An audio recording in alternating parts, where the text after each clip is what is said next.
understand that the so-called pale Arab has no intention of you ever learning what al-Islam means. They want to give you the impression by spreading it through so-called Sunni Muslims in America and other different sects of Islam in the West, that Islam was a religion founded by a man named Muhammad in the year 570. And this is wrong. They want to make you think that Islam is a so-called Arab religion, and that different people, such as the African people and the Indian people, converted to it upon its spread from Arabia over into Africa by way of a sword. This also is untrue. They want to convince you that African people have no place in Deen al-Islam because the Arabs, as they call them, were the slave traders. This is also an untruth. The word al-Islam does not mean submission to the will of God. The word al-Islam means a state of tranquility or peace. Comes from the word salama, peaceful. The Prophet Isa ibn Maryam al-Masih, which you know as Jesus, son of Mary the Messiah, made a statement in the Bible, "Blessed are the peacemakers, for they shall be called the children of God," as they translate it. He was saying, "Blessed are the peacemakers, for they shall be called the children of Allah." Why do I say that Jesus said Allah?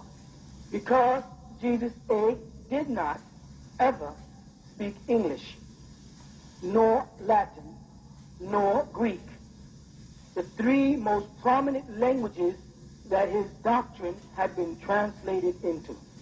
Jesus spoke Arabic, Hebrew, and Aramaic, which are dialects of the same ancient language, Syriac Arabic, from where Abraham, we know as Ibrahim, sallallahu alaihi wasallam, was born.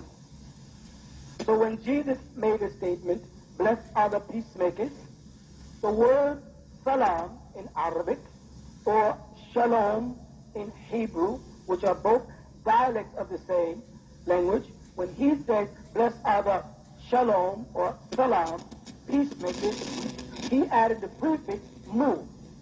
The prefix mu is one who is something, or, like for instance, the word alam means knowledge or know. Mu'allam means one who has knowledge or one who knows, or one who's of knowledge or a teacher. So when they say the word salam, peace, when someone adds the word mu on the beginning of it, it becomes Muslim and means one who is of peace or a peacemaker. So when the Messiah, Jesus, sallallahu alaihi wasallam, made a peace and blessings of Allah be upon him, said, "Blessed are the peacemakers, for they shall be called the children of Allah." He was saying, indeed, "Blessed are the Muslims, for they shall be called the children of Allah." Make note that when the Messiah, Jesus, the Savior to the world of Israel at the time, was speaking, he said, "shall be." He used the word selfa, shall be or will be, a future tense. Now, it is important to note that he was standing in the midst of his followers in what's referred to as a present tense. He was with them. But he was not talking to them. He was talking about some people that would be called peacemakers. I put the question to the Christians many times, where in your doctrine have any of you or your preachers claimed the name peacemaker? When have you taken on the title peacemaker? There's only one religious group of people who came after Isa ibn Maryam, Jesus the Messiah, alayhi salatu wasalam, who refer to themselves as people of peace, and that is Muslims.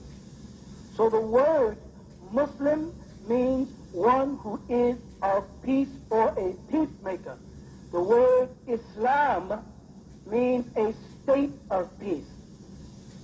Islam is not a religion.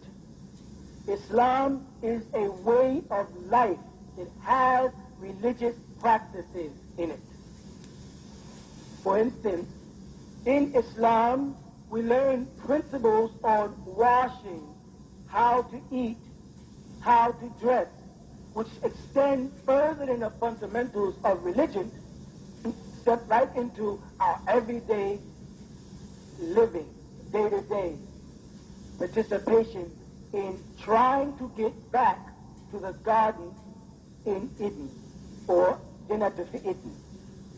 So whenever you see a person who is a Muslim, or claiming to be a Muslim, they are people that should be of peace. This does not mean that Muslims don't argue. It does not mean that Muslims don't end up in fights.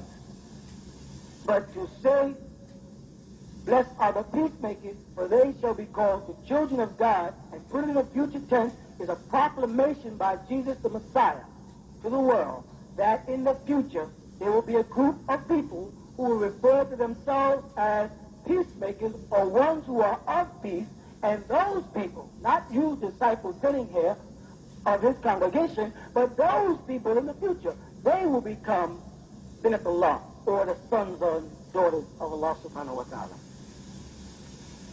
The purpose Islam has in the West is the resurrection, the reawakening of our people to their true way of life, the religion of the prophet Abraham, to which Muhammad, Jesus, Moses, and David, and all of the other prophets followed.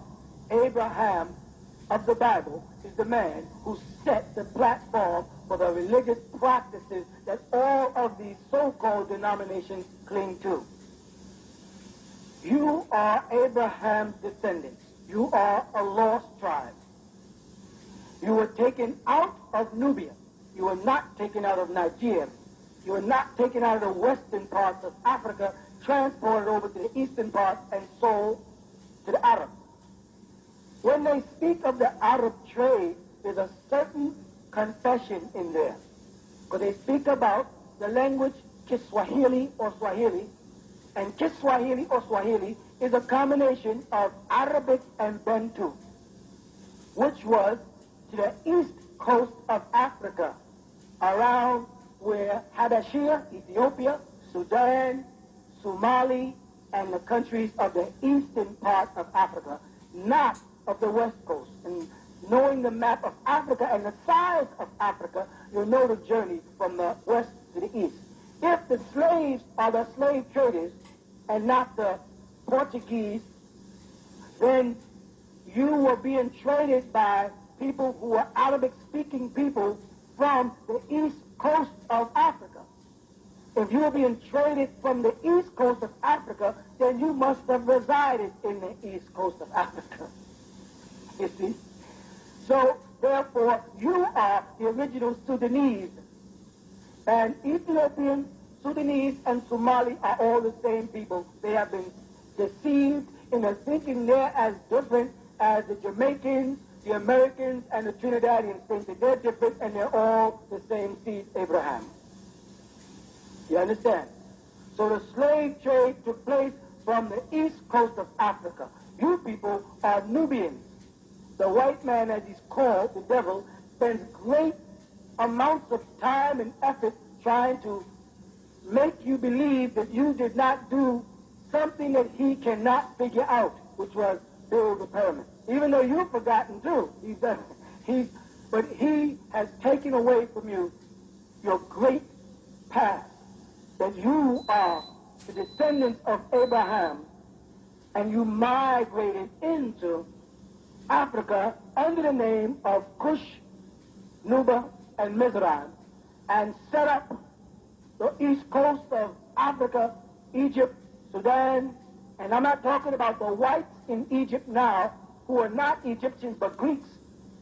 I'm not talking about the mixed Sudanese now who are not Sudanese but a combination of those Greeks who migrated south and took certain parts of Africa. You are from three major tribes there, sitting in that room. You are from the tribe of Sharia, the tribe of Ja'aliyah, and the tribe of Dongolawe. A combination of these tribes produced your many features, your many skin tones, and your many hues of color, as well as hair texture, from extremely kinky and curly to wavy and almost straight. All of those are your characteristics as the real and true Arab. You are the descendants from Israel and descendants from Ismail. You are the descendants of Ibrahim. And your true way of life is al-Islam. You are the peacemakers that Jesus, the Messiah, alayhi salatu wasalam, spoke about when he said, blessed are the peacemakers, for they shall be called the children of Allah.